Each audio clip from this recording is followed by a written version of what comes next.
Bismillah ar-Rahman ar-Rahim. World War III is a gas war. It is based on engine technology that changed the society and life for all of humanity because it allowed us to have a power that harness power.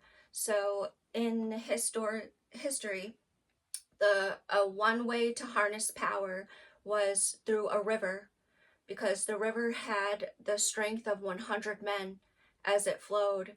And so they learned to harness this river power.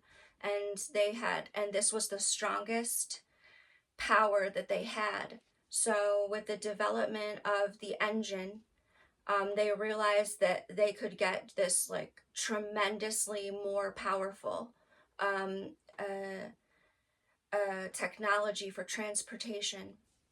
And so they all began a race, a technological race, which was based on preserving their um, economic powers that they had at that time. And they had economic powers through the ignorance of humanity and through being through this parasitic philosophy towards humanity, where they were going to harness the power of natural resources and then to use that as leveraging power over societies so that they could rule over them like parasites. And that's what every king, queen, and emperor ever did. But the secret is that they did not gain all of this wealth through um, conquering other places.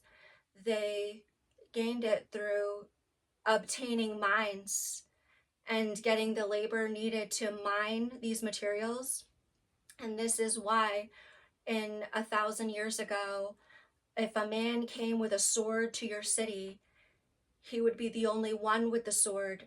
Nobody else has swords. No one has the metal needed, and no one could even get the metal from under the ground.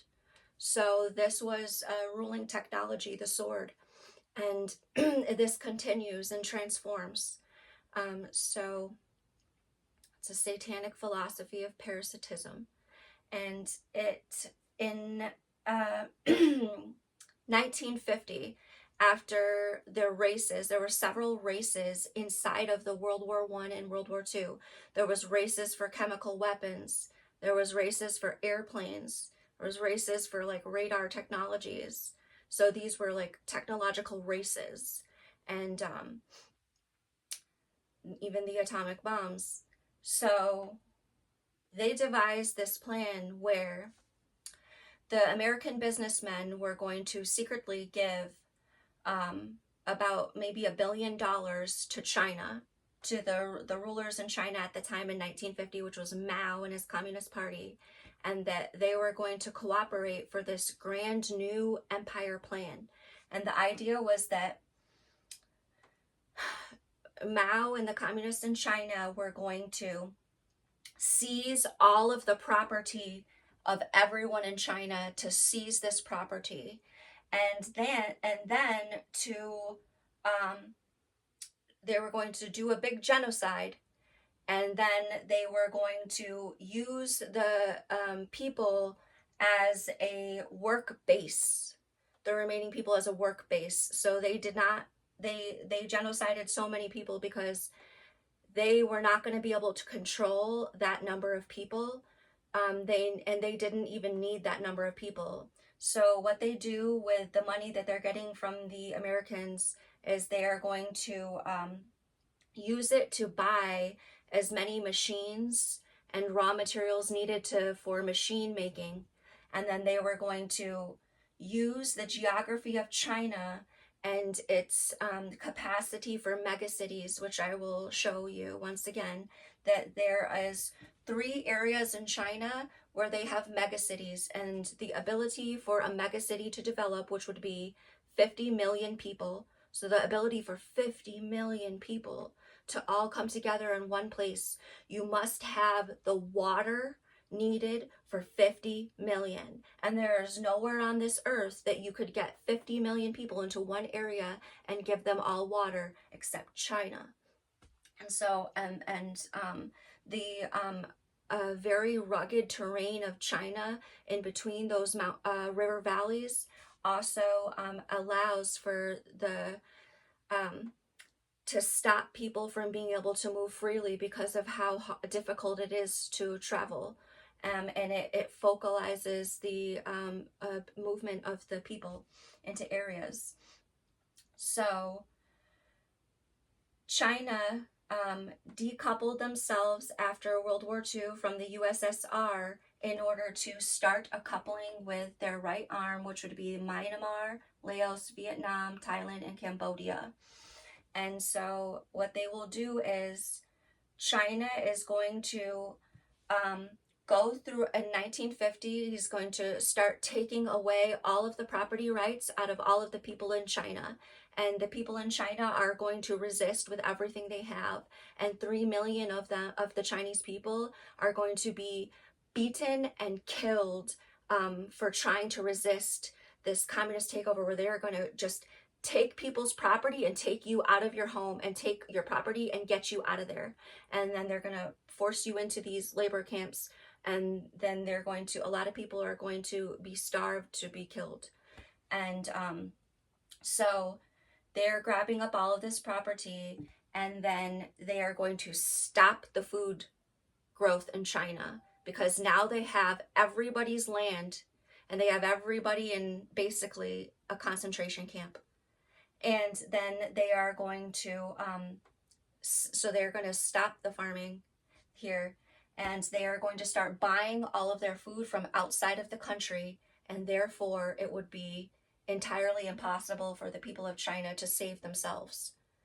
So then at the end of 10 years later, in 1959, they are going to begin to starve to death all of those people that are in the concentration camps.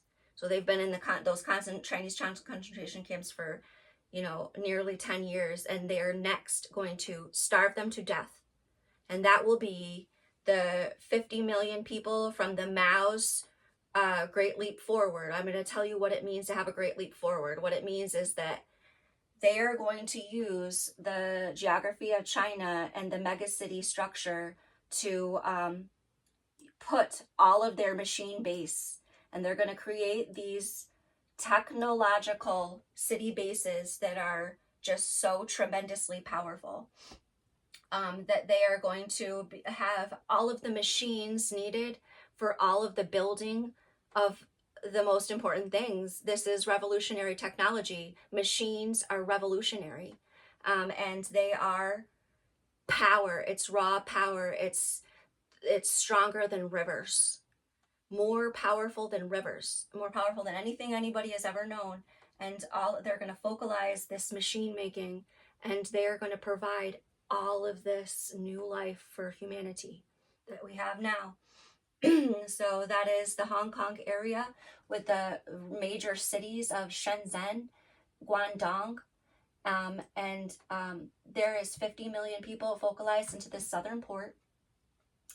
And there's going to be the Far East port at Shanghai, and there's going to be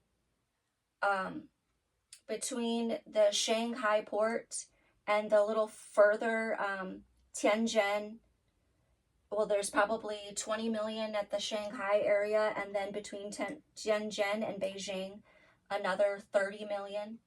And then there is out in near the Tibetan Plateau, at the base of the mountainside, between the cities of Chengdu and Chongqing, there's another 50 million people here. So a city with 50 million and the more machines than you've ever known in the world. The power of machines. So that is, and they are going to starvation genocide for 3 years, 50 to 100 million Chinese people. and they're going to take all of those people from those where the concentration camps are, which are mostly, you know, near this, probably near the cities, because they first went and took the property. That was the first act. So the people cannot move across this terrain. They can't, it's not easy to run. And it's a long, long journey, and there's nowhere to go.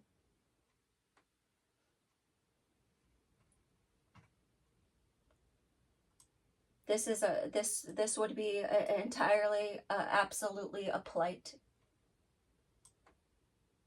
to try to run from the communists. And where would you go?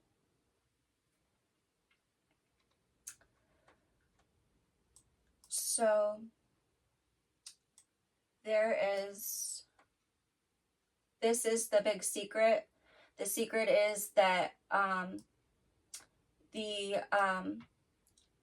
Americans and the Chinese had a secret deal, and this is from the CIA declassified archives. So the CIA, American CIA, told us ourselves themselves 40 years ago that they did this. That there was the Americans, they gave money to China for the purpose of buying as many machines as possible.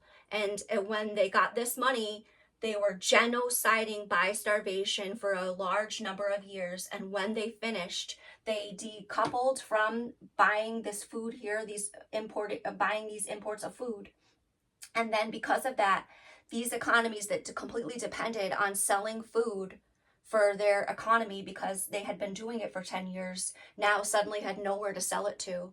And then these leaders began a series of genocides in Vietnam and Cambodia and all of these areas in Myanmar. They were genociding there next. That was happening in the next 10 years.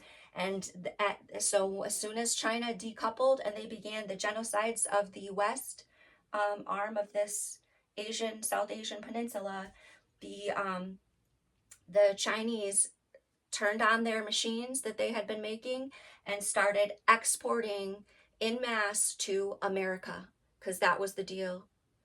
So this is furthermore to understand that where we are today and what this empire means is that this area has to understand the power of shipping. So I'm going to start part 2 to continue this video and tell you about how the machine making and the power that makes economies and a base, and why the movement upon the water and the shipping is essential to that power structure, and how the power structure is entirely, this is their base power structure, and that to build all of these ships, every single top world manufacturer for these mega ships are here. That's where they are. And there's only one in America where we build our own ships. So the power of ships, the power of shipping is entirely here. And the power of the world's machine manufacturing is distributed in some countries and strongly focalized as a weapon of the economy here in China. So this is the base of the empire, and I will continue describing the part 2.